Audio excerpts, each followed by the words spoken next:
ژمارەیەک هاوڵاتی بە نوێنەرایەتی دانیشتووانی 63 گوندی بناری قەندیل سەردانی پەرلەمانی کوردستانیان کرد و داوایان کرد پەرلەمان بڕیاری دەرکردنی سوپای تورک لە باشوور بدات و حکوومەتیش هەڵوێستی کردداری هەبێت. ئێمە داوامان کرد کە پەرلەمانی کوردستان هەڵوێستێکی جدیتر بەرامبەر ئەو تۆپباران و ئەو هەڕەشانەی کە دەوڵەتی تورکیا لەسەر گوندەکانی بناری قەندیل دەکات هەڵوێستێکی جدیتر بنوێنێت بۆ ئەوەی چیتر خەڵکی بناری قەندیل نەبێتە قوربانی بردومانەکانی تورکیا. لە ئێستاژە کە دەوڵەتی تورکیا هەڕەشەی داگیرکردنی قەندیل دەکات دەمانەوێت هەڵوێستی پەرلەمانی کوردستان و حکوومەتی هەرێمی کوردستان زیاتر بێت لەسەر ئەو داگیرکاریانە بەگشتی لەسەر باشوور و بەتایبەتیش لەسەر بناری قەندیل. مەموو ئاوارە دەربەدەر بۆ خەڵەکەم وی لە منتقەی ڕانیە و لە منتقەی قەسرێ و لە منتقەیە کابرا هەیە ڕۆژێ دەستەوێن دەرشەوێ دێتەوە ناتوانانی لە باڵایان بی. شاندەکە یاداشتێکی ناڕزاییشیان ڕادەسی پەرلەمان کرد. داوایان کرد پەرلەمان دانیشتنێک تایبەت بکات بە لەشکرکێشەکەی تورکیا بۆ سەر کوردستان.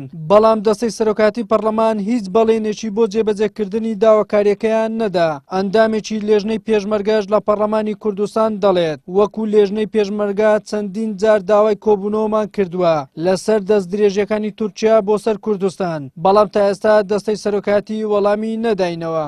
چەند جارێک داوامان کردو بەڵام دیارە کۆدەنگی نەبوو یا سەرۆکاتی پەرلەمان لێی مقەسر بوو ئەویان نازانم، بەڵام ئێمە بۆ خۆمان وەکو واجبێک و وەزیفەیەکی سەرشانی خۆمان ئەو داوایەمان کردو و سووریشین لەسەر و داوێ وەکو لیژنەی پێشمەرگەی بە هەمان شێوە واجبی ئێمەچکەوە بوارە بوارێکی سەربازیە و هەوڵ ئەدەین لە داهاتوویەکی نزیکا سەردانی ناوچەکە بکەین و ڕای خۆشمانەگەینە سەرۆکاتی پەرلەمان و دنیا. بەهۆی بردومانە هەڕەمەچیەکانی فڕۆکە جەنگیەکانی سوپای تورکیا و تۆپخانەکانی ئێرانەوە تا ئێستا 28 هاوڵاتی شەهید بوونە و بەدایانیش بریندار بوونە، بە هەزاران هاوڵاتیش ئاوارە و دەربەدەر بوونە، بەڵام تا ئێستا حکوومەتی هەرێم هەڵوێستی جددی نەبووە لەسەر ئەو پرسە. ئەمەش بووەتە جێگەی گلەی دانیشتووانی بناری قەندیل.